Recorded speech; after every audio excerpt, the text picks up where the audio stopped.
Hey everyone, welcome back to the channel. In today's video, I'm going to show you how to use WhatsApp disappearing messages feature on WhatsApp. So if you don't know what disappearing messages are and how to use, I will show you in this video.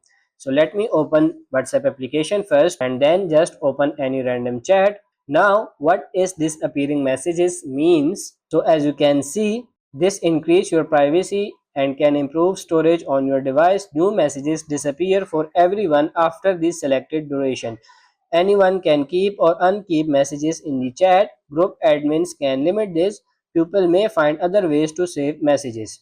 So now how to toggle this on? So just open the chat, then tap on the name of that person, and then if you scroll down, you will see this option here, disappearing messages. Just simply tap on it, and now you can choose your message timer.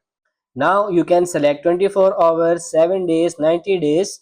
After the selected time, your messages will be disappear automatically. These messages will be deleted from both ends. So if you selected 24 hours, after 24 hours, your messages will be deleted from both ends. When you are done, just simply go back after selecting the time, and now you can see here you update the message timer. New messages will disappear from this chat 24 hours after they are sent. So if I send this message here, after 24 hours this message will be disappear automatically. So this is WhatsApp disappearing messages feature, and that's how you can use it. I hope this video was helpful. If it is, like it and subscribe to the channel. Thank you.